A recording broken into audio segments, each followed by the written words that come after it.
Hello, and welcome to this week's live stream, also called Blabbermouth.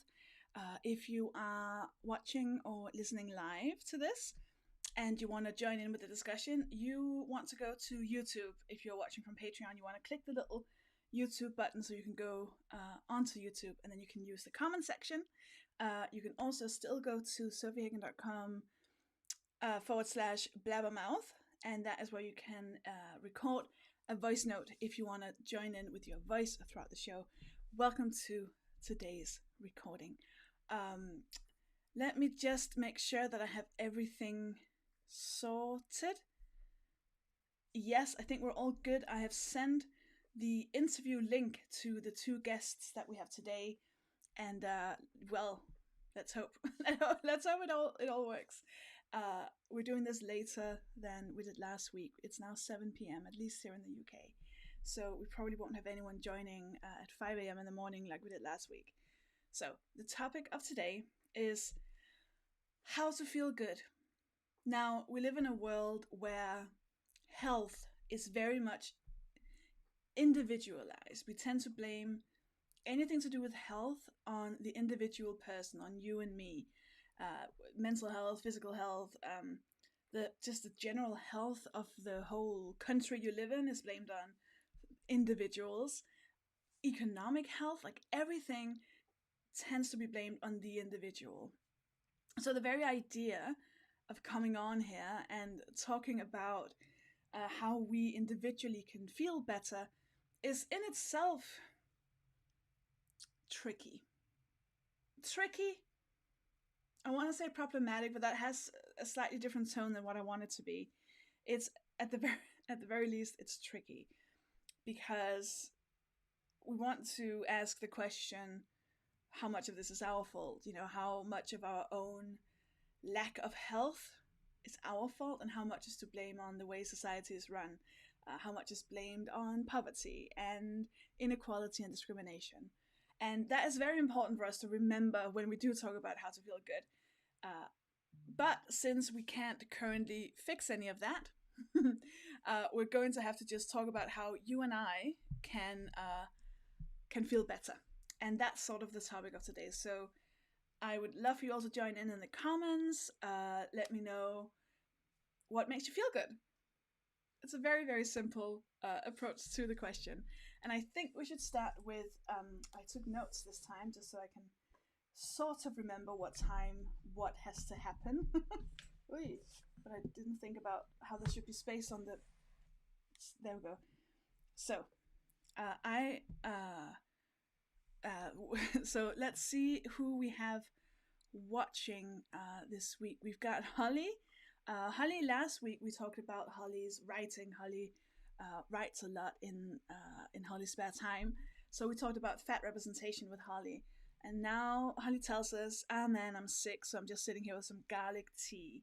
Holly, that does not sound like something that would bring me joy at all.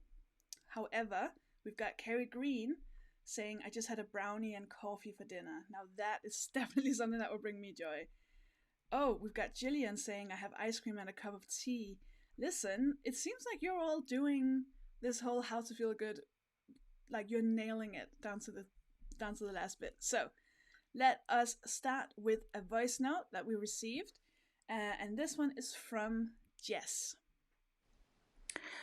I'm wondering how people that don't have routines try and incorporate them into their daily lives, because I really struggle with self-care, making sure that I shower, brush my teeth and everything like that on a daily basis. And it just blows my mind that people are out there that have routines. Like my partner, it's like religious routine of out of bed, in the shower, moisturise, dry off, deodorant, brush teeth, and all these other things that he does, but it's all in the same order every day, and I just wish I could be like that. I think it would make me feel a bit more like a functioning adult. So I'm just looking for some tips if anyone has any. Thanks. That was Jess asking about routines, so I would love to hear from you all what your relationship is with routines, if that is something that makes you feel better, and basically just what does this bring up for you. I definitely have had this conundrum myself, and I even started forcing myself to do certain routines because I felt like I would usually wake up in the morning and just like lie in bed and just be like, I can't figure out if I should shower before I eat, or if I should drink coffee before I shower, or if I should feed my dog before I take him out. And then it all just became too much, so I just ended up like just being in bed and then feeding Hank, letting him into the garden, and going back to bed. And then I just felt like not a real person. And the few mornings where I actually did all of the things, I felt as more of a person. And it was really great having my routine. It really made me feel like more of a person. However, there are some days where I feel particularly good, where I do all of the things, but not in a specific order, just in the order that I want to do them. And I've always sat afterwards and going, oh, hang on, I just did all the things without even thinking about it. So for me, I have to sort of find somewhere in between, having to force myself to do a thing that's inherently good for me, and then just sort of hoping that I will reach a point where I wake up every morning and I just want to do the things because the things are nice. We've got a little comment from Na. Na says, I feel like showering every day is an unnecessarily high bar. Maybe brushing teeth every day and doing the other things as and when. We've got Holly Bellew again says, I am currently revamping my routine and found something called block scheduling that I'm going to try. Holly, what is that? What is block scheduling? Beth says, lists. All the lists. If you get to tick it off a list, it feels so good. Yeah, I feel like those are all good things. What had worked for me in the time where I did follow my own routine was also just like not allowing, it's gonna sound like the worst advice ever, but I just had to do it and not think about it. Like, because as soon as I would start to think, as soon as I would go, well, do I want to do this? Like, I could just not do it, then I wasn't gonna do it. I had to almost turn off my brain, let my thoughts just pass me by, so there were no thoughts, and I was only my body and I was only actions, and then I just had to do the thing. Which is gonna make sense to some people and it's not gonna make sense to others. It is what it is. We've got Tracy saying, I'm also a fan of lists, maybe alarms, but there has to be a balance so that the routine does not become obsessive. Yes, and there also has to be a balance in that the routine doesn't become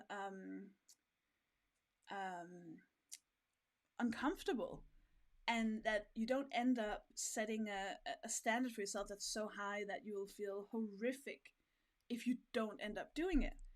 And I think it's very hard, and exactly what Kitty says here, I always assume people who ask these questions are neurodivergent, though. And that's also what I assume.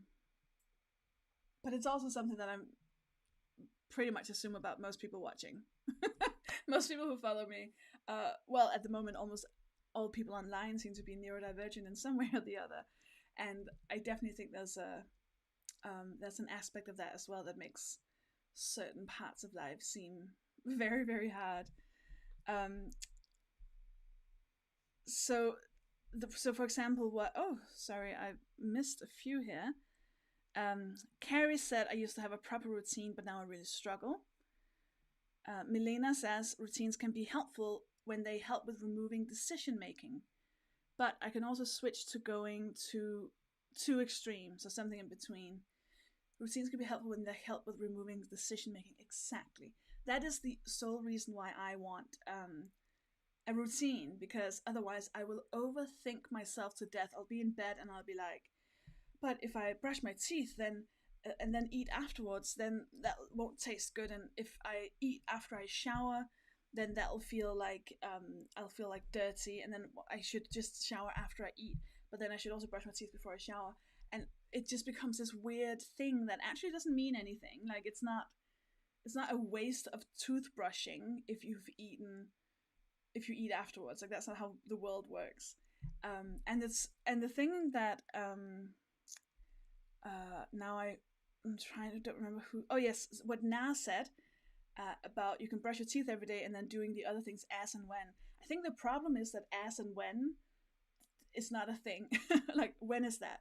I feel like for a lot of neurodivergent people, we need to know what time is that. Like when is as and when? Like I need to know, because that's not just going to come to me naturally. I think that that's when it starts to become a bit tricky. Kitty says, my mom used to say, you're a human being, not a human doing. Amazing. So Holly, who suggested block scheduling, comes in and says, it's basically where you divide your day into blocks of about 3 hours, and each one has a theme, basically, like morning block, outing block, work block, etc. I feel like block scheduling is something we all want to go and Google as soon as we can, because that is very, very interesting. Kiri says, I'm so here with Sofie on this. The thinking kills the motivation. Gillian says, can't function without routines, especially first thing in the morning. I have multiple alarms set in the morning to move along our morning routine and get my daughter on to school on time. Yeah, and that's another thing about if you're sick, or if you have a flexible job, if you're self-employed, if you're freelance, anything where your routine is like you have to make it yourself. I feel like for people who have kids, or what I would sometimes call proper jobs, where they had to actually leave the house at a certain time every day, I feel like it would be slightly easier for them. Where those of us who just have to do the work at some point, that's when it gets really, really hard. And I always end up postponing things to the last minute. In terms of block scheduling, Holly says, Jordan Page here on YouTube explains it better in her videos. Okay, so we all need to go and look up Jordan Page after this.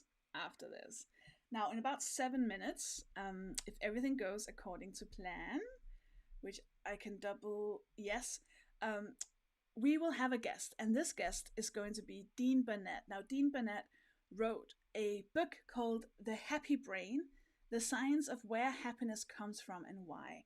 So if you'd like to just give that a little think, if you have any questions for Dean Burnett, who is a neuroscientist and of course a writer. So what do we want to ask a neuroscientist about when it comes to happiness and joy? We have a comment from Shannon. ADHD makes routines hard for me. I reframe as ritual to establish certain routines. Getting up early to have a quiet cup of tea and have a moment to myself, rather than to get more done. Yes. I realized this is also about us trying to realize what feels good. And one of the things I realized recently that felt really good was waking up, making a cup of coffee, getting back into bed, and sitting in bed with the coffee and doing all of the wordles. I love Wordle and Durdle and Worldle and Squirtle, Octurdle, all of the Wordles. Love them all. I think I have about 10 on my phone, and I just love sitting in bed with the coffee doing that. That makes me happy. And you know what? I was tempted to follow that up with saying, and then I feel like I'm more productive, or and then I feel like I wake up. And that's not it. It doesn't necessarily do anything for me for the rest of the day. But the moment I'm doing it, it just makes me really happy. And I think that's important as well, to make that clear. Greta says that Greta is neurotypical, and that's why they're not offering advice. Brilliant. Greta, I'd love to hear from you what makes you happy. I want to hear from all of you, like what fills you with joy? What is a feeling that makes you feel good? And can I just say off the bat, I'm not going to accept people who say, I love exercise. I mean, not doing the exercise, but afterwards I feel better. That's not what we're doing. We're talking about in the moment joy. Ian says, when I'm at work, I try to keep everything organized and make sure I'm up to date with my customers' repairs and updating with what's booked in so nothing is forgotten about. That does sound like the dream. I wish I had such an organizational brain as you. Kiri now says something that I hope we can all sort of relate to, which is, I almost miss having a school-type timetable. Someone tell me what to do. Oh, one day we're gonna do this, and the theme will be just being an adult. More and more, I long for the days where things were just taken care of for me. I've recently been thinking back to, going to uni. Many times I tried that, attempted to go to uni. I never lasted that long. And just, it was just so simple. My rent was £190 a month. And I had this nice little room with my own shower, shared kitchen. And I would get paid by the government to go to uni, because that was Denmark. And I lived like 10 minutes on a bike from the school, and I lived a 20-minute walk from central Copenhagen, and it was just really nice. And I just miss it. I miss that. Oh, interesting. We have Holly saying that the school timetable is what block scheduling is based on. It's all coming around, isn't it? Shannon says the stress of having to do something is intense for me, so reframing it as something I'm excited for is helpful. Yes, morning tea is a ritual to start my day, not when I have to get up and be ready. That is such a good point, and I do think that's what becomes the problem. So Jess, who asked the original question about routines, like if we begin to be really tough on ourselves and harsh on ourselves about, like, I need to do this and this and that, like it very quickly becomes about force, and it becomes about like almost like a punishment. Like, because that's the thing about school timetables, is also not a lot of us thought of school as a good thing. Like, it was something we felt forced to do, or we had to do, or I don't know about you, but I skipped school any chance I could get. Like, I tried to go to school as little as possible. I hated it. So I think there's a brain thing we can all do, which is, instead of saying, oh God, I have to do these, I have to brush my teeth, and I have to do the dishes, it could be like, I get to brush my teeth, I get to shower. It's really nice to shower. It's really nice to have that morning cup of tea, like Shannon says. And I think that's a cognitive thing, that it's a very small, simple thing. Like, it's not going to cure all of your trauma. It's not going to make life the easiest thing in the world. But I do think it can make a change, at least to some people. Sally says, I'm a teacher, but in lockdown part 1, I had alarms at the same times as our break and lunch times. So I would do certain things by then. Whatever works, Sally. That is not a bad idea. Yeah, B says, when I was in college, I definitely found it a lot easier to do the basic morning things, but now I'm not going anymore and I don't have a specific reason to get up. It makes it impossible.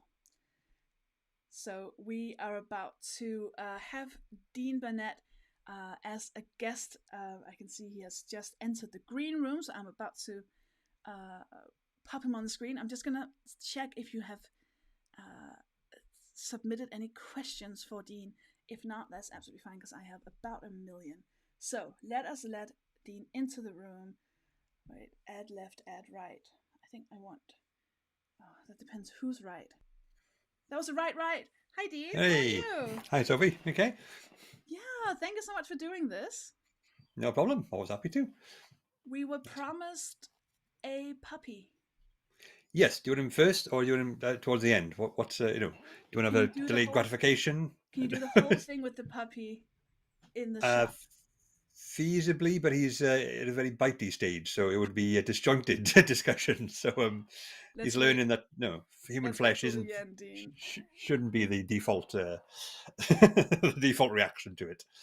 He's Dean, very what's new, so we're talking about? I mean, that is a classic thing, right? That makes you happy mm. is puppies, right? Hmm. Even though they bite. Yeah, almost sometimes just because they bite, because it's like, oh, bless, it's Oh, also you might be into the whole, slow level pain thing. I'm not going to judge, ain't no kink shaming here, but yeah, not usually if a dog does it. So that's a very niche niche preference, should we say?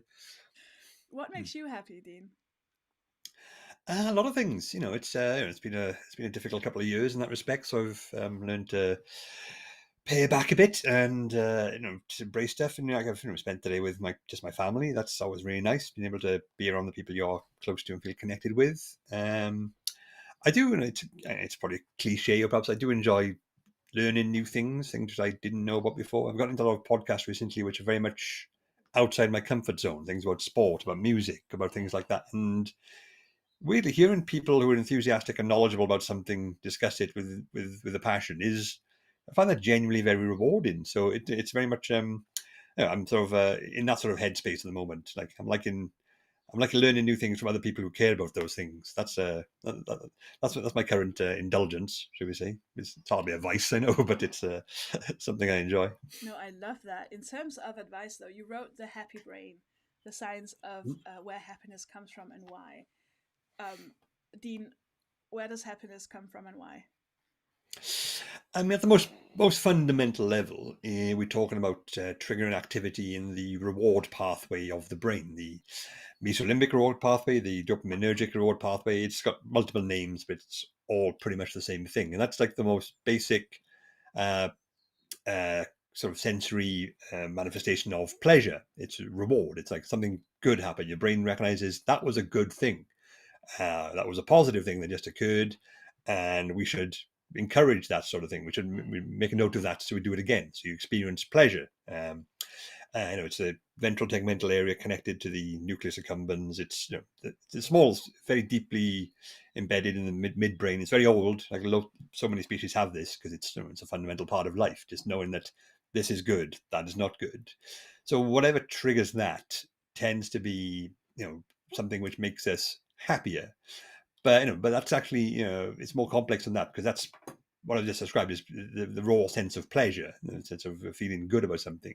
Happiness is a lot more complex cognitively, because it's an emotional state. It's something which our perception of it is a big factor in it. How we react to things, how we feel about things, that's an important part too. So because the human brain is so complex, there are countless, literally trillions of different ways to trigger this reward pathway, and to have it have it sort of be persistently activated to a point where we feel better, we feel good. It's a complex process, and I think people misunderstand that. They think it's, or just you just got to trigger this pathway, and that's all you have to do. Then you'll be happy. First of all, it's the dopamine pathway. That's where you get people calling dopamine the reward, the happy chemical, or whatever words to that effect. But it's more to it than that. I mean, it's almost like a coincidence that's dopamine, which this part of the brain uses, because dopamine is used by countless other parts of the brain. It's like saying it's spelled with these letters. Doesn't mean those letters are the only ones which can do that. And the alphabet spells all the words.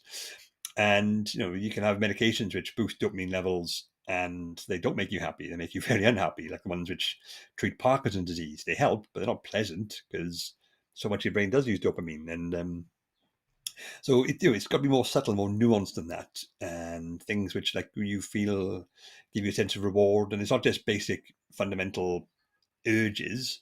We have ambitions. We have the ability to delay gratification. We want to be seen by others to be good and successful, and these things make us happy. And we want to feel secure. So it's not just triggering the reward pathway; it's turning down the stress part of the brain. It's like a lot of scientists label that now the anti-reward pathways, when you feel worse about things. So because so much of the brain is in constant balance with something else, turning that down makes the pleasure part better, so you feel happier again. So it's a exquisitely complex process, and then I wrote a book about it, but there was barely scratched the surface really, because it's as most things with the brain, it's complicated. We have a comment from a viewer called Greta saying, neuroscience makes me happy. Oh, that's really handy. Nice. Useful for me to know that sort of thing. Dean, if you take sort of you and your life before you wrote The Happy Brain and after, did you learn anything? Did you pick anything up in terms of your own life and your own joy and how to deal with your own brain? Yeah, I mean, like every time I write something, I do find it changes me in the process because I'm a neuroscientist, but if anyone who asks, I will say no. I was never a especially good one. I don't actually do neuroscience anymore. I just write about it because I'm safer doing that than I was actual research. But yeah, it is always really quite rewarding, like I say, to learn something new about how we feel about things. And I think one thing I did learn, and it's a message I try to get out there as much as I can, is that there's a modern misunderstanding, a misconception, or an expectation, which I think is genuinely unhealthy and possibly quite damaging. It manifests as part of like the whole toxic positivity movement, but it's not just that. It's a societal expectation in the Western developed worlds, at least, that you should be happy, as in like you should be happy all the time. That should be your default state. And if you're not happy, something is wrong. And I think if I ever really thought about it, I would have thought, yeah, of course you should be happy. That's how people work. But it isn't. It's we have multiple emotional states, and they're all equally valid, depending on what's going on around us. And happiness is like an active state. It's like something that you should experience when something else has happened. It's a responsive state. Like I say, it's a part of your brain's way of saying this is good. We should be happy about this because we want to encourage that happening again. But that means you shouldn't be happy all the time, because if you are, then that becomes meaningless. Like if everything makes you happy, regardless, then you have no motivation to do anything. Like, what's the point? I could invest time and effort into this project, or I could not, because I'll just be happy either way. So I might as well not bother, because that's one thing the brain is very sensitive to. It's calculates how much effort something takes and whether it's worth it or not. So if you feel the same either way, then you will just go, well, there's literally no point in doing anything, because that's not, there's literally, there is no point. Logically, it doesn't matter. So being happy all the time is bad in that respect. But it's also, I became far more aware of the importance of, like some people label it emotional competence. It's particularly a male thing. Like we are meant to be expected by somebody to be stoic, to be closed off, to be manly. It's all nonsense. There's no biological basis for that whatsoever. It's just a cultural thing we've adopted over time, which is damaging in so many ways. But if you don't allow yourself to experience the full range of emotions, your brain becomes less able to deal with them at times when you have to, because life is not predictable. Bad things will happen to you. Things will make you angry. Things make you scared. Things will make you upset. Whatever it is, they will just happen, because life just does. Unless you live an extremely charmed existence, then bad things are going to occur, because that's just life. And if you've never let yourself feel these emotions, then they will hit you harder, and they'll be more disruptive, more damaging, because you can't. Your brain doesn't know how to deal with them. And that is actually, a big point. So if you subscribe to the thing that you have to be happy all the time and avoid anything which makes you unhappy, or less or different to happiness, then you're going to be compromised in some way, shape, or form. So that's going to be, an important part of it. I'm just going to make a message that we'd like to see the dog as well. You what's that? I'm just going to message my wife to bring the dog in as well, because yes, do that. Is there a reason why we find puppies and dogs to be something that, like, why does that bring us so much happiness? It's this is my next book. I've actually written all about this. It's we have this instinct to respond like that to babies. It's a big part of our our evolutionary drive, because human babies are so vulnerable and so in need of care that we have evolved to instinctively want to provide it. But that means anything which has baby-like qualities, we tend to react like that too. Like, a cute thing. Cuteness is something with, I don't know, at the neurological level, it's something with baby-like qualities. So, like small animals, or like furry ones, like they've got the big heads, the big eyes. They play and they're vulnerable. They don't talk. They soil themselves, but and things like that. But we think that's what babies do, and therefore we are just fundamentally hardwired to react like that to them. And here we go. Second. Yes, so like that, when you see something baby-like, you tend to react very, very positively to it. Case in point. Okay. Oh, Hello. God. Hello. Hello. Oh my God, look at Everybody, that. that's my wife, Anita. This is Forrest. Nice to meet you. And hi, Forrest. Oh my Lord. He was asleep, so that's why he Right. might be a little bit. Oh, I'm so happy you woke him up. Oh, he's waving. I'm gonna cry. Oh, doesn't that just make me so happy? Anyway, look, buddy. Sophie. Is Yeah. Hank there? Hank is asleep also. Hank, do you Oh, want to fair enough. Yeah, I feel like he's gorgeous. he might be a bit bigger than Forrest to pick up, isn't he? So. A little bigger. Yeah, I have tried to pick him up multiple times, and that makes no one happy. Oh, he did it. Oh, hang on, I'm just going to shut this How door. old is he? He's just about 9 weeks. Yeah. Oh, so he's tiny. Yeah, and he's lived with us for like 5 days now, isn't it? Or He came to us on Tuesday. Tuesday, yes. Yeah, So, so we've had him for 5 days. We did. Oh yes, that is true. there we go. Yawning. He is the best thing in the whole world. Look at him. Stop that. Good timing Stop. for Okay. us. Yeah, He's also very you inside the mouth a lot. That you get used to it. I'll try to do like the. He's very tolerant, which is always nice, Yes. and quite bitey. Yeah. Oh, Also, we have a notorious cat who is not especially fond of him right now. So, Do you want me to take him away? yeah, hello, Forrest. We Yeah. have got basically everyone watching dying Oh, I did not know that. over Forest. Everyone's saying, yay, puppy, and it's too much, and there's emojis. Oh, okay. I know the angle leaves something to be desired. There we are. Can you hit Forrest then? Right. Say bye-bye, Forrest. There There you you go. Okay. Bye, Forrest. You're saying bye-bye now. Bye, buddy.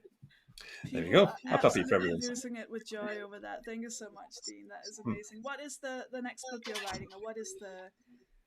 It's going to be out in January. It's already written. I've just sent the copy edits off. It's called Emotional Ignorance. It's all about the experience of powerful emotions. It's far more autobiographical than my previous work. It's about me losing my father to COVID, the start of the pandemic, and having to endure that in massive lockdown, being unable to communicate with anyone. But as a neuroscientist, I thought, well, I've got a head full of emotion. I'm going to try and untangle it all and put it in a book, and therefore people might be able to use it if it happens to them, which I hope it doesn't, but it will, because that's how life works. But yes, I thought I'd share my experience with the wider world. So, give a framework. It's been helpful. Doing that with the happy brain, the idiot brain, psychological, all of your amazing books, Dean. And thank you so much for joining us. We'll Thank get you. right on it. Thank you so much for showing us Forrest. Everyone wants to see the dog, don't they? We're all so lucky. Yeah, I'm just a vehicle for puppies at the moment, so it's fine. It's all good.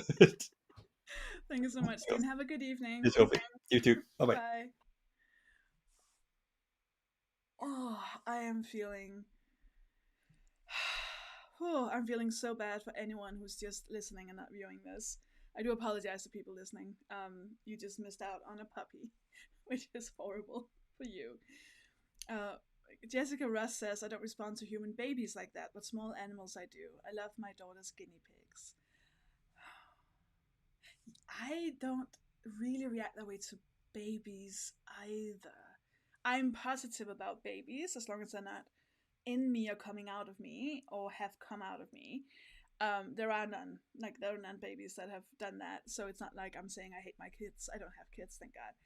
But, friends' babies and stuff I like. But I don't react the same way as when I see a puppy. I don't know what it is. I also don't react the same way when I see a cat. Some cats can be okay. But currently we're having the whole street that I live on, we are having a very harsh relationship with a specific cat that terrorizes everyone. This cat teases Hank a lot. Hank does not like it. Then he goes into my neighbors and I can hear it fighting their cats. And this cat is just roaming the street, he's teasing my upstairs neighbor's cat. He ran into their house, my upstairs neighbors, ran into their, started eating their cat's food. We do not like this particular cat. But I hope you got a lot out of this because, someone says, Samana Mana says, Sophie's a bit hard to hear. Is that everyone's experience? Should I talk louder? Let me know. And yes, a big thank you to Dean for joining us. That was just something I hadn't really thought about that much, which is the idea that we should be happy all the time.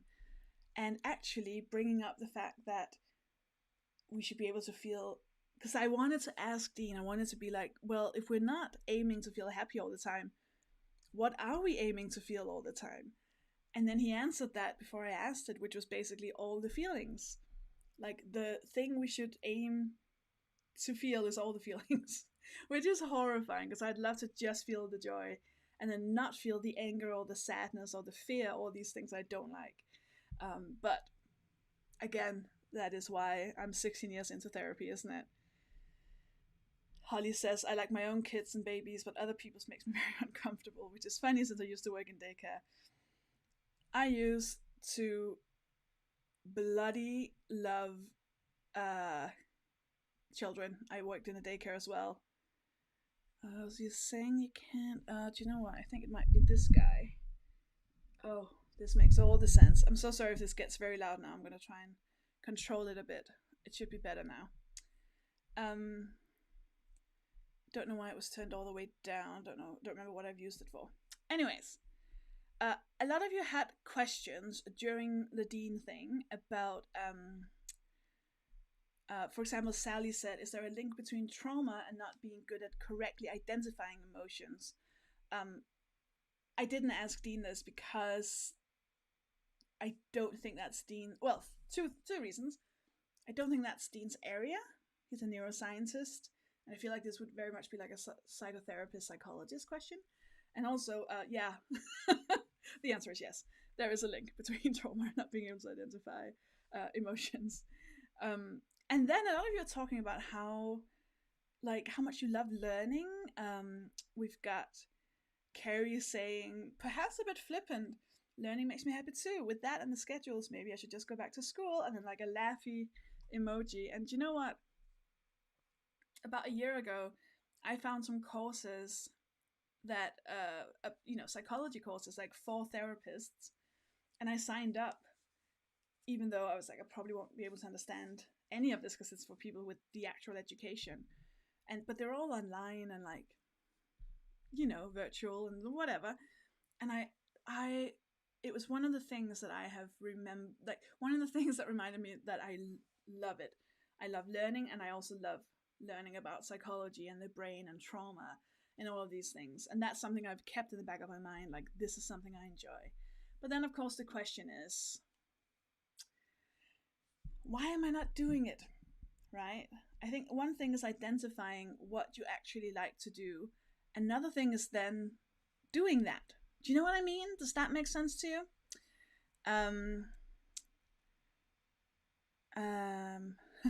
Emma Walton says, I don't get joy from pets at all, and it makes me feel like I'm a bit broken, maybe. I don't know. I don't know, but I would say it's very interesting. Okay, so you're saying a bit that you're having some issues with my sound, so I've turned it up a bit now. Let me know if it's too loud or not loud enough. Now we're gonna let's hear a message from Gillian. Hi, I just want to talk about computer games and the benefits of using them to relax and de-stress.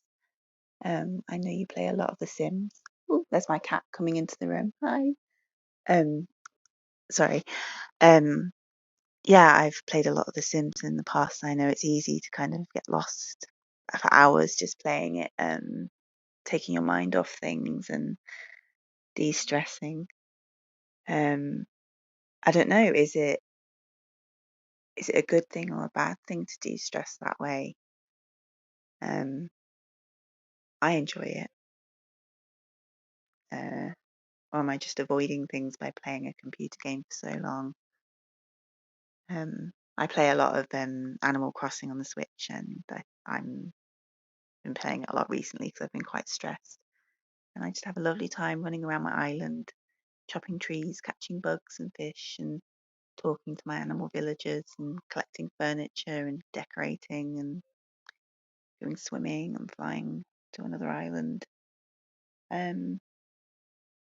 Yeah, what do you think? Computer games? Obviously, there's other kinds of computer games as well. I play all sorts of games, but I don't know. There's something about games like ones where you play in worlds. I am going on. You can cut me off before this. Sorry. Bye. I would never cut you off, Gillian. I I feel there are certain games that I'm not going to start playing because I know it's going to take me exactly to that place where like that's all I do. When I first started playing The Sims again, I don't remember when, maybe a year ago, maybe further back, I played it non-stop for 4 days. And I was like, this is the worst thing ever. Like, I'm going to be addicted. I'm addicted to this. Like, I'm not doing any work. I'm just playing like 16 hours a day. Maybe not that much, 12 hours a day. I was like, it's too much. I don't know what to do. And I was really feeling quite nervous about this, that I just couldn't stop. But then I just sort of allowed myself to do it. And then eventually I did it less and less, and it was fine. And now I might do it a couple of times a month, and I really relax with it, and I really enjoy it. And I think what I needed, I think what it did to my brain was almost like what Dean was talking about finding some relief, right? Like some calming, some whatever it is that game does to your brain. I really needed that. So it was almost like a 4-day vacation for my brain, where I could just disappear and go somewhere else. And I think about that when Gillian asks if it's a good or a bad thing. I think it's like, I think what we're finding throughout together, like examining this topic, is that it's about balance. So it's even like, happiness, it's not about being happy 100% of the time. Finding something you like, if you do it all the time, it's not going to be as nice anymore. So balance, I think, will be our main word for this entire stream. You all you're all playing computer games as well. Shannon plays Mutation, and they say, I recently found Mutation, and I love building the gardens and the calm music. Jennifer Sutton says, I think Animal Crossing is a perfect game to play because it comes with almost built-in timers. Sure, you can play for hours, but also 20 minutes to do the daily tasks and you can be done. I don't know anything about Animal Crossing. I have to stay away from it otherwise.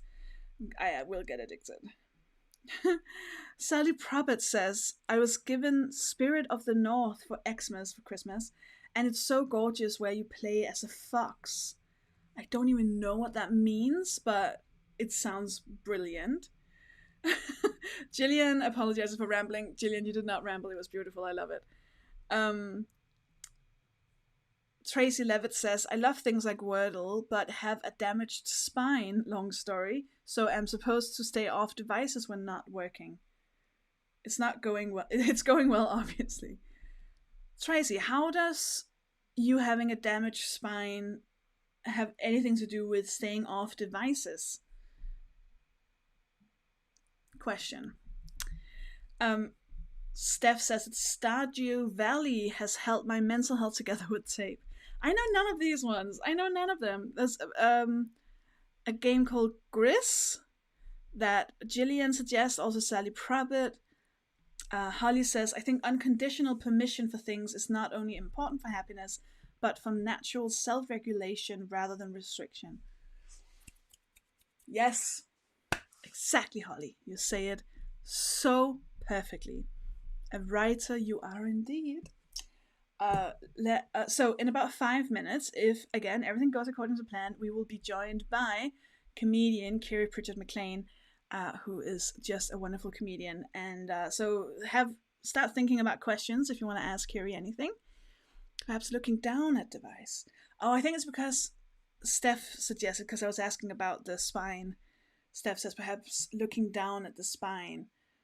I think that's because usually when I play games on my phone, I'm lying down and playing. I don't sit and play. I don't know, listen, this is a detail. So, let us listen to a message from Michelle. Okay, so my husband has this thing when he's driving that he never makes right turns, and we always joke that he's just driving round and round in circles.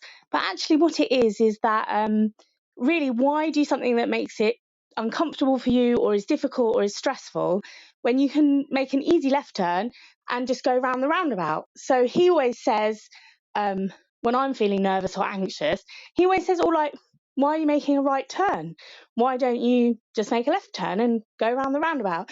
And I think that's like a really helpful way of thinking about it, about setting boundaries and about just being kind to yourself, really, giving yourself permission to not make the right turn, but to make the left turn. So full disclosure, I don't understand that a lot. I don't drive. I think that might be where I'm getting lost. But what it does remind me of is one of my therapists that I've had over the years. I don't remember. I was talking about how I had so many dishes piling up because I was so depressed and I didn't know what to do with myself and I felt so guilty and it was all like about the dishes. And she was like, "Well, buy cardboard plates," and it was such a like, oh, just buy some plastic cups and then throw them out once you've had something. Now, environment aside, let's not go into that right now. There was something about just allowing yourself, which I think is what Michelle is saying. There was something about allowing yourself, which again also was what Holly said about unconditional permission for things. I think it's all connected in that I think we put a lot of restraints on ourselves because it's what we've learned to do. It's what we've been, we're taught, and rightly so in a way, that dishes should be made of ceramic or dishes shouldn't all be plastic. Like, we reuse our dishes, which all makes very much sense. But if you're depressed and that's all you have, that's all you can do. 1 second. There we go. If you're depressed and that's the only way you can eat, then of course use the plastic dishes. You know what I mean. We are about to be joined by Kiri. I'm going to answer your question first. Kiri says, "How do you play things lying down? I'd be dropping my phone on my face all the time. I lie on my side, and then I hold the phone in front of my face as I play, so I can look past the phone onto the TV where I'm currently watching Grey's Anatomy, which is not good for my mental health." Let us be joined by Kiri now. Let me see. Yay! Hi, Kiri. Hi. How are you doing? You okay? I'm good. I love that you've got the whole sequiny backdrop. It's because behind it is like more distracting, because that's my actual clothes, which really pull focus. So you're covering the sequence with more sequins. Yeah, but at least it's one flat neutral. How are you feeling? You've got COVID. I have, yeah. I'm feeling fine, which I know is very, very lucky, and hopefully there'll be no like long-term impacts, but I'm just finding it frustrating because I can't go and do the things I need and want to do. I'm just sort of waiting to get one line on a lateral flow test, which has not happened yet. So I've got to stay, even though the government app is like, you can go out, babes, but that attitude is what led to me getting COVID. So I'm going to stay put for as long as I can. How does that work? Like, you strike me as a person who works constantly and all the time. Is this good or bad for your mental health to not be able to go out and do things and work? Well, do you know what, really interestingly, a couple of weeks ago, I had a huge like fog that I've never had before, where I was like, I had some real sort of like, how do I put it? Like big conversations with my agent and like good friends of mine, where I'm like, oh, I think I'm done. Like, I've maxed out my limited talent and my hard work has pushed me the rest of the way, and I've hit the ceiling of my ability, and I just felt really shit. And I think it was because that has since thankfully dissipated, but it was growing, and it's because I was so overwhelmed with work. I'm touring and then doing my normal stuff, and I had 2 series to write at the same time in the same like 2-3 week period, and I think it was just burnout, and I realized that the reason I felt like that and felt so despondent and so deeply, profoundly sad, and I couldn't say why, is just because all sorts of unhealthy things, but basically I realized that working hard is my self-esteem. So the only thing I believe I can do well is work hard, and then if that gets taken away from me, I'm like, well, what am I? If I can't work hard, I don't know what I am. So yeah, I do work a lot, and it is it's definitely, I'm trying not to do that thing where you sort of fetishize, I've only had like 2 hours sleep and I'm working too much, and because it's really unhelpful and ableist and bullshit. But also that's how I feel nice. So I had it last Monday? It was Easter. And I woke up, checked my emails, and nothing had come in. And I was like, that's okay, they'll come later. And then, like, no emails came in, and I didn't know it was Easter. And at the end of the day, I was depressed because I was like, oh, I'm not going to work ever again because everyone hates me and, like, no one wants to work with me and everything's bad. And then I was told that it was a holiday. And I was like, oh, I think I put too much on this. I think I relied too much on, like, emails in my inbox. And then once they're actually, Tuesday, they all came in. And then I was like, oh my God, I'm so stressed. There's so many emails. I hate this. And I think does that sound like something you can relate to? Yeah, I basically, I mean, I'm more aware of Easter than you, I think. I don't want to brag. But yeah, I have that thing where sometimes I remember I had like half a day without emails, and I genuinely was like, there must be a problem with my emails. And I thought there was something wrong because you're so used to several coming in and out that need dealing with, and then some you forget about, and some like, okay, that's part of that bigger project, and when I get the answer for that. So like I think that kind of rush of overworking or being rewarded for being productive, because also that is the thing of like there's ways in which this industry is a meritocracy and ways in which it isn't, which we could talk about endlessly, but generally, broad strokes here, if you put in lots of effort, you do get more out than if you don't put in effort. So there's that weird thing of like you get rewarded. We're really lucky that we are white, so there's a level of when you work you get rewarded, but also in an industry whereas if you work hard you get rewarded. So then it is hard to separate hard work from, especially if you want things, if you want to do things creatively or you want things financially, and don't we all want those things? Like it's hard not to be like, it's hard to have a life. So weird. I met a comic recently who was like, yeah, I don't work Sundays. And I was like, what? And I was like, they're a comic who hasn't been going as long as me, but they've been going a decent amount of time. I was like, yeah, I just never work those days of, or I think they were maybe like, it was like Sunday, Monday, and they were like, yeah, I just give them, other people have 2 days off a week. And I had this, half of me was like, that is so fucking empowered and smart to have boundaries, and the other half was like, well, you're not going to get anywhere.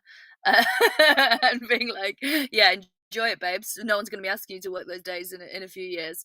It's mad, isn't it? I think it's so unhealthy, our industry, for that stuff. So what do you so I want to ask you, like, what do you enjoy? What makes you happy? If I tell you that it can't be anything to do with work,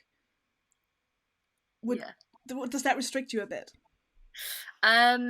No, but not, but only in the last couple of years. So like being at home in Wales, being outdoors in nature, and actually if you'd have asked me this pre-lockdown, I wouldn't have had an answer for it, I don't think.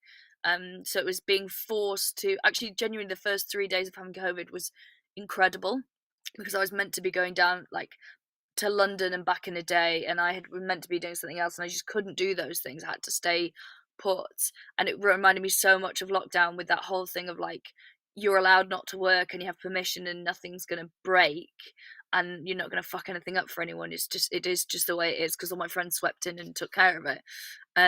That I was like, oh god, I feel amazing, and I got to go for a walk and collect firewood and just do like spend some time with my chickens and my dog and my cat. And I find all that stuff, being like a farmer's daughter and growing up in the countryside, I find really nourishing. So being outdoors, I know that's such a lame answer, but it's been the same since I was a kid. So yeah, I think that stuff. But again, I wouldn't have been able to give you that answer pre-lockdown. I wouldn't have known what made me happy. I got, like, when I went to Scotland for a week a few weeks ago, I would never have told you. Before that, I would have said that I liked being outdoors. I would have said that I hated it. But once you're there, oh, it's really good, isn't it? It's like really nice to just air in your lungs, and especially Wales is so beautiful. Yeah, where I live is particularly beautiful. I'm like very, very lucky to live on an island, so I'm close to the sea. The mountains are like right in front of my house, so it's like a spectacular view that changes in every season. But I also love, because I live on a farm, we have a little bit of like land with it. I think there's something really edifying about being beholden to a piece of land that you're a custodian of, and to take care of it, and to like, it's the closest I imagine what the good eggs that have had kids think the best parts of being a parent are. Like, okay, I get to enrich this and this, make it better for the next generation through this, and this is my responsibility. And there'll be times when, you know, it's not great for me time wise or whatever, but ultimately, as long as that piece of land or, you know, human or whatever is flourishing, then that's something to be excited and proud about, and like a sense of legacy, I guess. So that's how I feel about the land that we live around and near. So, a final question, and I'm not really sure how to phrase this, but I recently have had a lot of thoughts about creativity, because I realized I was a very creative child, and I haven't thought about myself as creative, even though my job is to create. Now, do you think that making a living, or making money, like your creative output being something that creates money, does that make it less fun and less nice? And do you have another creative output that has nothing to do with your work? Oh, that's such a good question, right? So there's sort of like two. So yes, it makes it less creative and nice in some ways.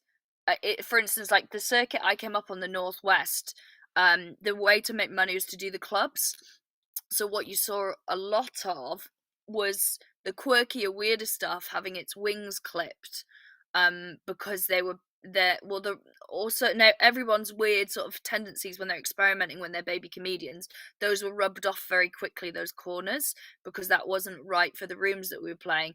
And then you could either make yourself more mainstream or struggle and try and kind of do both, which is hard. And that's the way I tried to do, is like, I want to be able to can do the clubs and the fringe, and that meant my progress was incredibly slow. Or you like just totally forgo it, you build your own circuit, and you know there is like definitely a really thriving alt circuit in Manchester, but I wouldn't say that they're often remunerated for their work, so it has to be more of a sort of a passion project, and we all know the class implications of that as well. But then there's other ways in which the job provides you with opportunities that you wouldn't normally have done, and so you end up stretching yourself creatively and being like, oh, I can do this, and actually this has been really fun, and I never would have put myself in this position, but this has been a really good learning sort of like a, you know, learning experience, and pushed me out of my comfort zone. So I think it can inspire creativity in that respect, but I think it's getting better. But when I started doing stand-up, we started about the same time. Like there was like this big post McIntyre roadshow, post Apollo sort of careerist boom. You know, like how you have like career politicians. There was suddenly like career comedians who were learning the formula of how to write jokes, and they kind of wanted to be famous and rich, and that was a way to do it. And I always really struggled with that they were always the people who never wanted to be good. They just wanted they wanted the paid gigs. Yeah, so I think that we started at a weird time to witness all that going on, where like creativity wasn't always being rewarded, and sort of effectiveness was, and then you have to decide and you know, be quite strong, like being a 23-year-old kid basically is what I was, being like, okay, well, am I going to do my own thing, or am I going to do both, or am I going to just, you know, and sort of navigating that took quite a sense of creative resolve. Yeah, I've probably gone on too long, I'm so sorry. Not at all. I was just wondering if you do like scrapbooking or something. Oh shit. I wish. Do you know what? Every time I see something like that, I always look at it and think, God, I would love something like that. I mean, my life as someone with ADHD is like 18 started but unfinished diaries. Like, so like scrapbooking just seems like another fucking thing that I would start and be like, this is so great. But I don't know, what do I find? I mean, I find clothes really creative, and actually more so with other people than me. Like anyone who, especially if they live near me or is in my inner circle, like I'm forever like, I got this for you, or oh, I don't wear this, you would look amazing. Like I love like dressing people around me. I find that such a fun thing, of like literally this cupboard that I'm in, like wall to wall with clothes. I'm like, oh, you need something for this, or oh, you got a hen party, you've got this. I'll like drag them in and be like, what about this? Do you need earrings? Do you need shoes? Like I find that like really great. I wish I could like hire my wardrobe without actual the bullshit and stress of hiring my wardrobe. Like I love to see people in my clothes, and I'm trying to swap clothes with people now, to make it, you know, nicer on the planet. So I think clothes, and also my house. Like I don't really put my house on social media. Maybe I've sent you like a video tour of it though, right? Like that is where my partner and I both love color and like maximalism, but like old weird stuff as well, like obsessed with auctions and things. And yeah, so that's where I go wild, I think, is on my house and with clothes. Things, which is the problem, isn't it, right? You would like for it to be like watercolors that I make with natural dyes, but sadly it's like buying things. I mean, we keep going back to the way we're all raised by capitalism, and I don't think we can really escape that. Kiri, thank you so much for joining us, even though you're sick and COVID-y. No, I'm just COVID-y. I wouldn't dare claim that I'm sick. This has been lovely. Thank you so much for thinking of me. No, it's always it's a delight to chat to you. Yeah, it's always so nice, and you always have such thoughtful, brilliant questions that always make me realize something about myself. So thanks for giving me that sort of pontification on a Sunday evening. I appreciate it. Anytime. And you also have from Steph, who's watching, saying thanks on behalf of all vulnerable people. Thank you for staying inside. I assume that is. Yeah. I mean, it's like, well, what's the other choice, isn't it? It's like the people who don't, it's like some mad cost benefit analysis with that. I would rather go to a supermarket than save someone's life. You're like, okay, you fucking psycho. Well, thank you so much for having me. I'm gonna go and have my din-dins now. Do it. Where can people? Do you want to plug something? What should people? You can listen to my podcast about clothes. Yeah, it's called oh my god, Sophie's episode is one of my all-time faves as well, and yeah, loads of people love that episode. There's a great one coming out tomorrow with Joe Brand, which is like half like inspiring, great, and half like I'm just recording the outro for it now. It's sort of a bit sad in that like someone as amazing as Joe is still sort of being put in boxes and kind of bossed around in terms of their appearance and things. So yeah, I think really interesting. What's the name of the podcast, Kiri? Who are you wearing? Thank you. That's all we needed. Thank you so much, Kiri. Have a good night. Bye. Cheers. We love Kiri. We really, really do. Let me just... Yes, we have a lot of comments here. I hope the audio was good for that. I was trying to keep my sights on it. Got people here agreeing with Kiri. Kiri says it's so hard to just stop when you're self-employed, especially when you enjoy what you do. Steph chimes in with the capitalist lie that everything will break if you take a break. Yes. We've got Beth saying outside always makes me happy. Kiri says doing art for a living is great but can be hard. I'm still trying to find a different creative outlet that I can do separately, which I enjoy as much. I recently did take up scrapbooking, which has been quite fun. Steph says, I saw someone say, don't make your enjoyable passion your day job, because the stress stops it being a nice, chill thing you enjoy. I would say that half of that rings true. But it's also that thing of, because of if I had to work next to my hobby, I wouldn't have time to do my hobby. So my hobby sort of has to become my job. But then again, the stress comes in. But then I feel like stress, that's in my head. So if it's in my head, I should be able to fix it.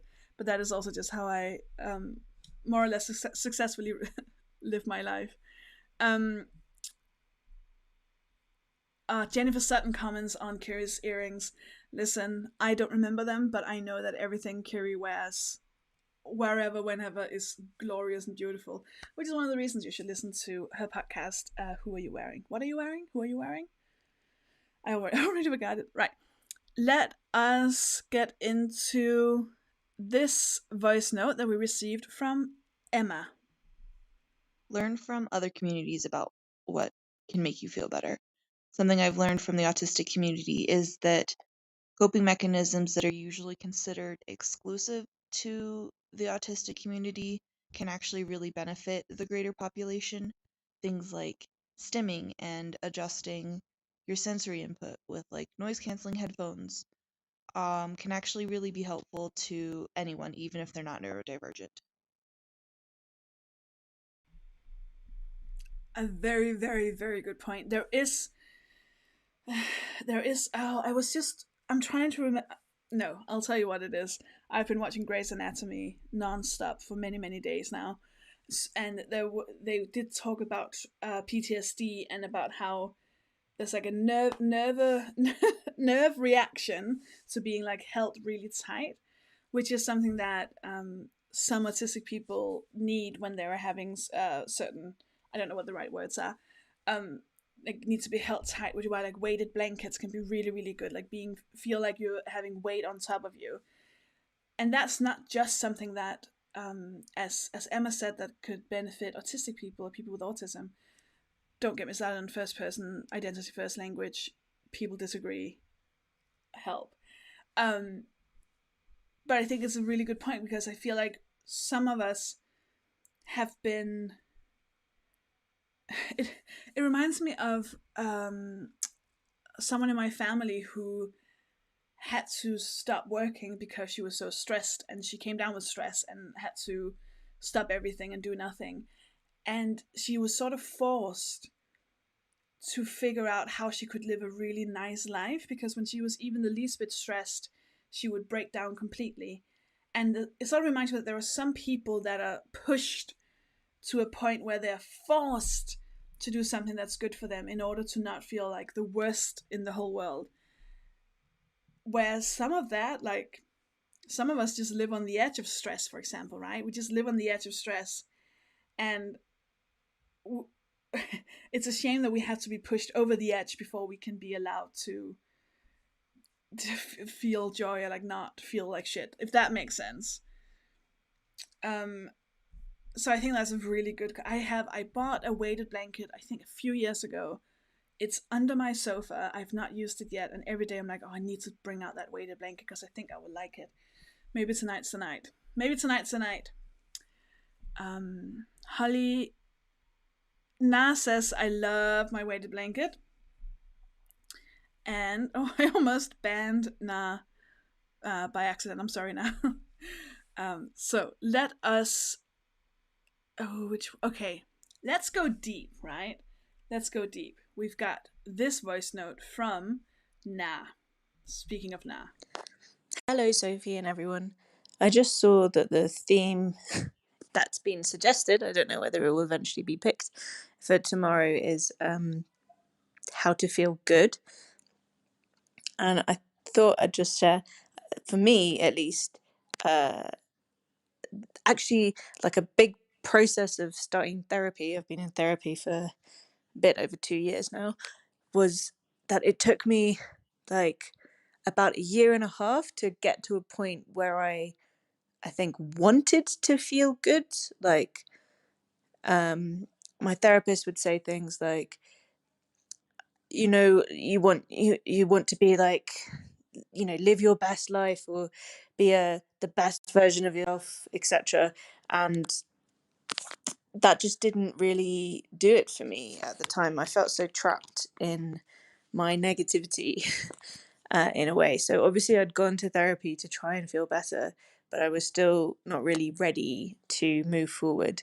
And I think that it was after 1.5 years of being in therapy that I got to the place where I actually kind of actively was actually okay with the pursuit of being someone who felt better and someone who felt good in themselves, I guess. So I think like that actually just getting to a point where you really feel okay with that and you don't feel guilty about that being something that you strive towards, or you feel that you deserve to feel good, is in itself a journey for some people, or at least it was for me.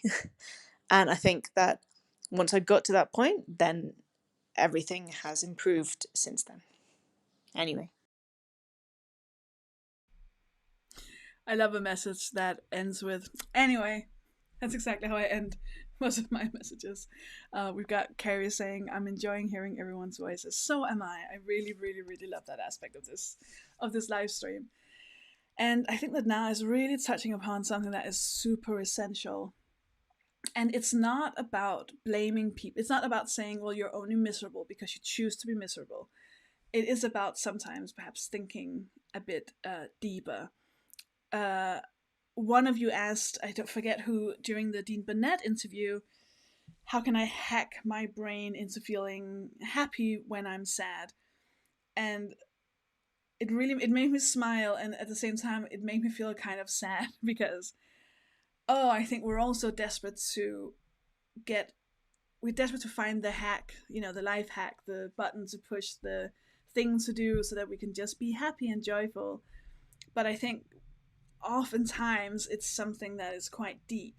And I think what Na is touching upon here is exactly that. It's what is the deeper reason why you might not be feeling joyful. And if we go back to the very beginning where we talked about the individualization of what should be society's responsibility, a lot of what makes us feel bad is related to something that is out of our control. So like discrimination and poverty and stress and capitalism and all of these things. Like for many of us, the idea of being put into certain boxes in terms of gender and sexuality and roles and all of these very stressful boxes. And even in terms of, at least, I'm trying. Very few people have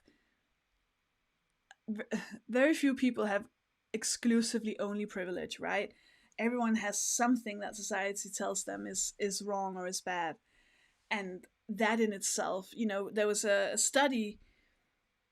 I'm bad at numbers and stuff, so this is gonna sound a bit, but there was a study where I believe it was Latinx people in the US were told that they were going to be meeting with some racist people, and then they measured their stress levels before, during, and after they had met with this racist person. And they felt the same level of stress and discomfort before they'd met that person as they did during. So even the anticipation of discrimination is enough to affect you negatively. So just knowing that this will happen to you at some point is enough to put you off your course, and is enough to make you lesser, or to make you feel lesser. And I keep thinking about that as it's not necessarily the actual violence that you experience as a marginalized person. It's also just knowing that the violence is there. And stuff like that is not an individual problem. Like, that is a societal problem. That's a world problem. And I would hate for anyone to sit here and say, oh, take a foot bath. That would make everything better. So I think it's very important that we keep remembering that there's only so much we can do. But there is only so much we can do, but we can do something, right? And one of those things is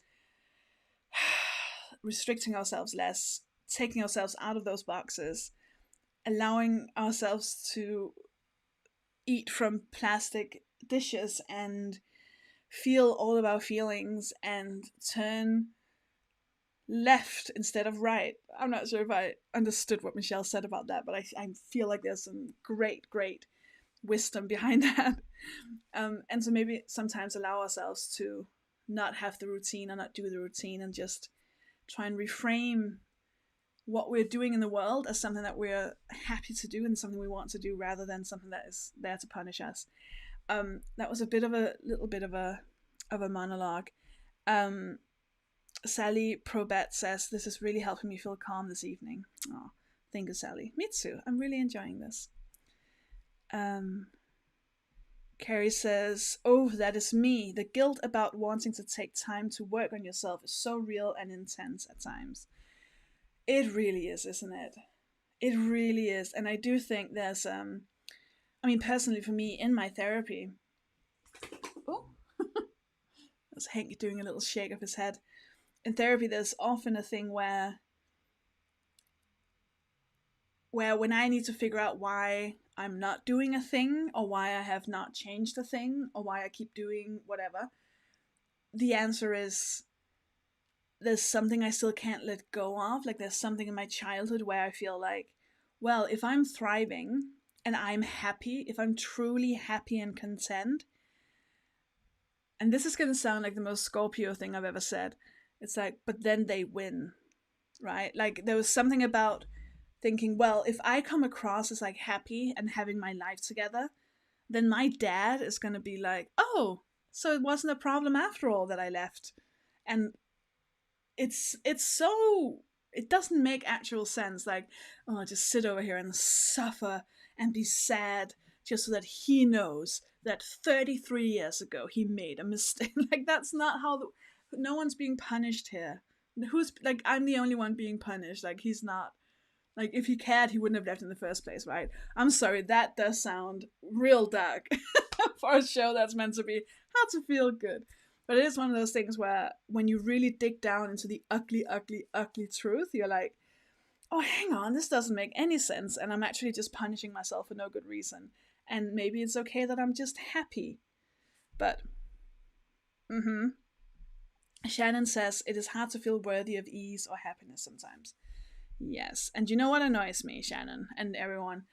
Do you know what annoys me? What annoys me, and it's, I get it a lot with my friends who are super successful, who are like doing so well in their careers.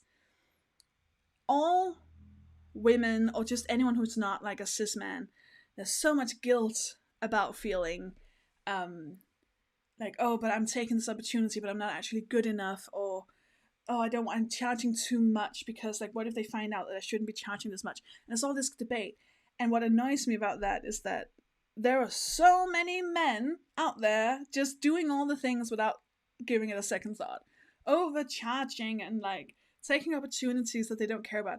And, like, and the same thing about, like, that Shannon said about not feeling worthy of happiness. There are so many people who feel... That was a fart by Hank. I'm sorry. There's so many like people out there who just feel entitled to happiness on what's it called? Even though that means they have to take advantage of other people. Like they need to be happy so that they will roll over other people in order to be happy because they feel so entitled to be that. And so what annoys me is that we can sit here and be so self-hating and like, I'm gonna suffer so much, when actually like no one's winning from that, and like no one's happier from you doing that. Meanwhile, there's a chance that you're feeling that way because someone else needed to feel happy, and you had to be sad for them to feel happy. Don't know if that makes sense. Corey says, haha, yep, that if you let it go and get over it, they were right to minimize what you went through. Yeah. Oh, brains, huh? So we got a voice message during the show, actually. So I've not listened to it yet, so I don't know what it's about. So fingers crossed. It is a voice note from Steph. Hello? Okay. So, my name is Steph. I'm in the UK at the moment, and I am high risk for COVID. So, the world is very stressful right now. I know there's a lot of people who've been shielding for 2 years, and I know that a lot of the disability community in general is very affected by the flagrant eugenics all around us right now. My question is, how can I look after my mental health when that is everywhere? And yeah, how do I deal with that and feel good in this world? Especially when a lot of people are pretending it doesn't exist and isn't killing people all the time. Sorry, dark question. Thank you. I think we reached a dark place ages ago, so I think the dark question fits in very well at this point. And I think it's a perfect example of exactly what we've been talking about, which is that some things are not an individual problem. Do you know, like, one thing is what Steph can do for Steph's own mental health in this time, but actually the problem is the government. Do you know what I mean? Like, the problem is that we've just all started pretending that this isn't a thing that exists. Exactly like Kiri said, like, Kiri has COVID and is being told to just go out and do things. And then we have to make these decisions that are like impossible for humans to make, really. Shannon says, feel that, Steph. We've barely left our apartment in the past 2 years. So much rage and disappointment in people and our governments. Yeah. And that's exactly it. So now we feel isolated and we feel sad and we feel ignored and we feel gaslit by the government. And then you tune in to a show that's like how to feel good because you just really want to feel good. And unfortunately, the answer is how to feel good. Just don't vote Tory. But that is a very long-term plan that's very hard for the individual person to control as well.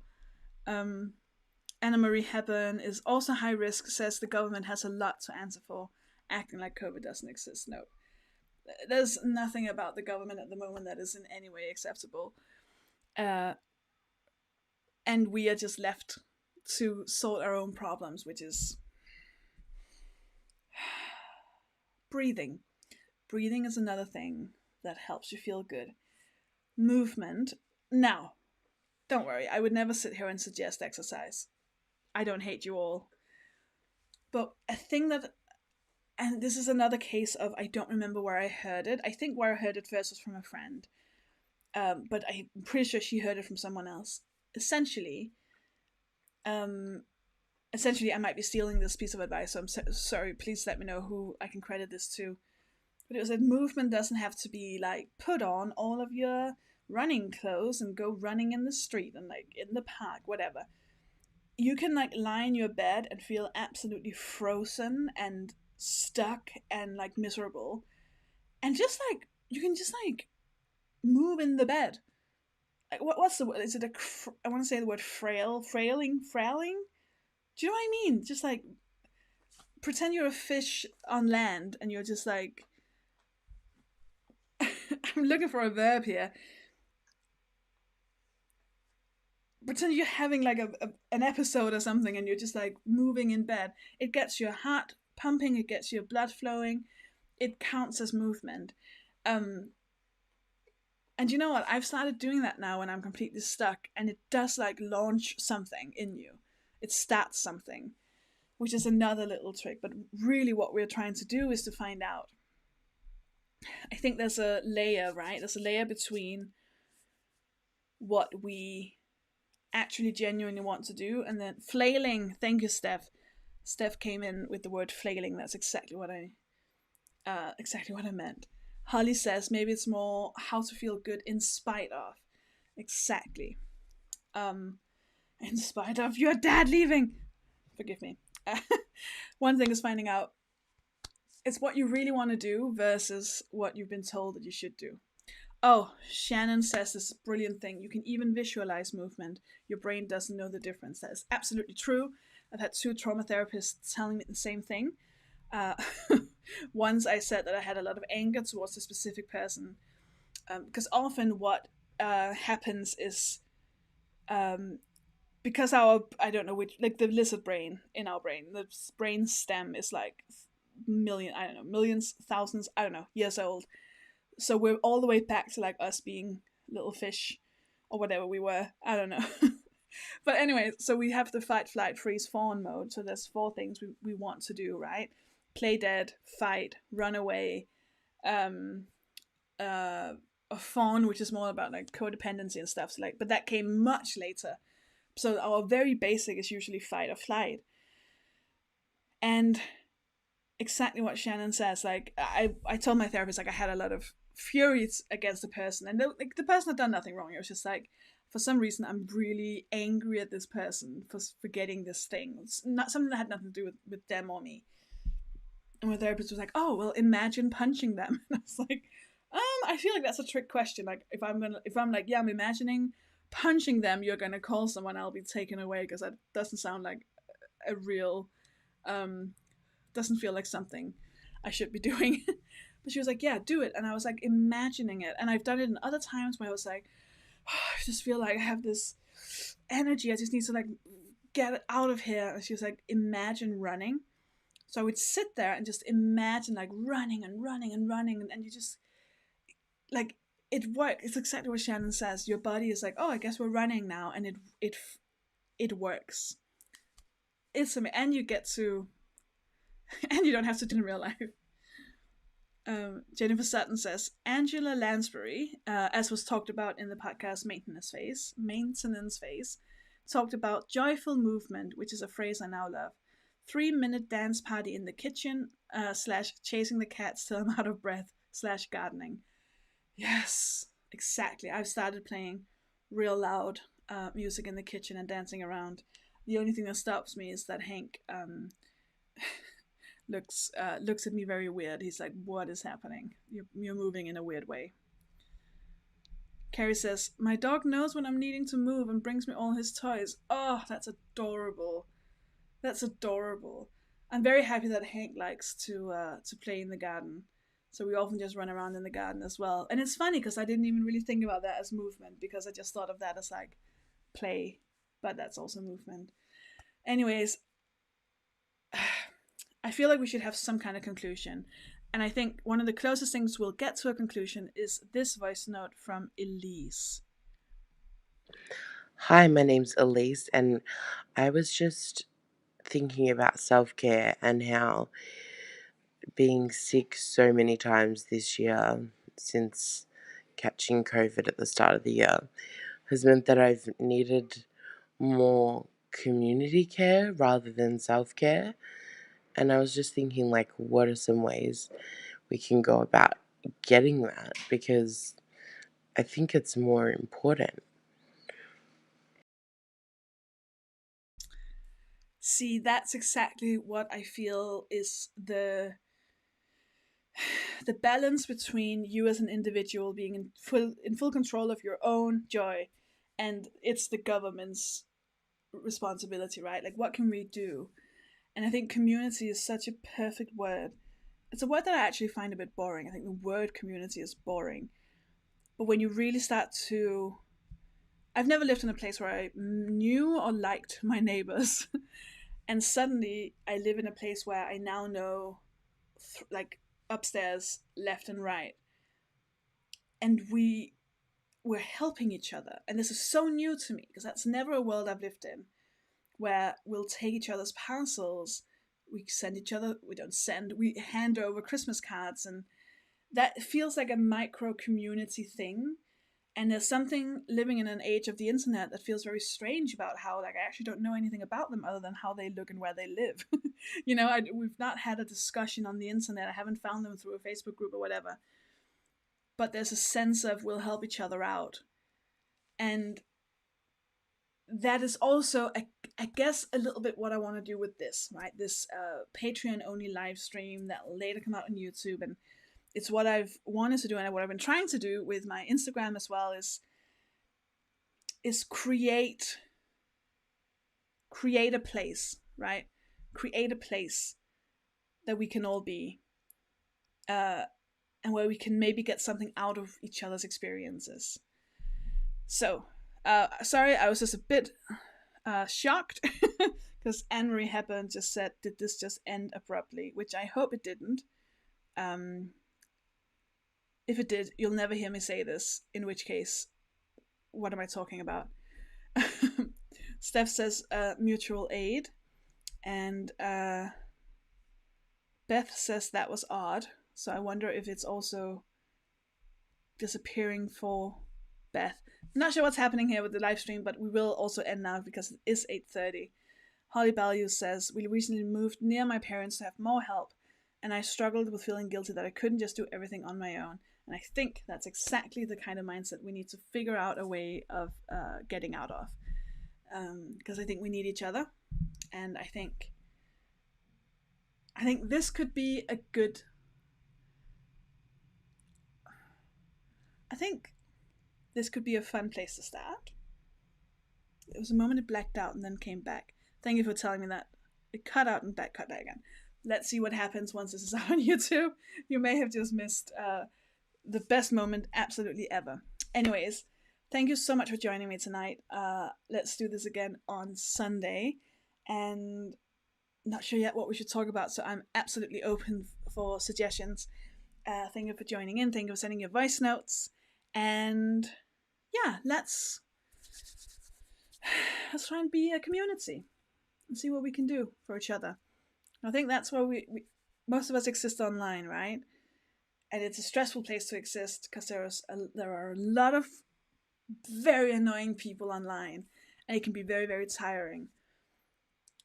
But there must be a way we can still make it feel like a community.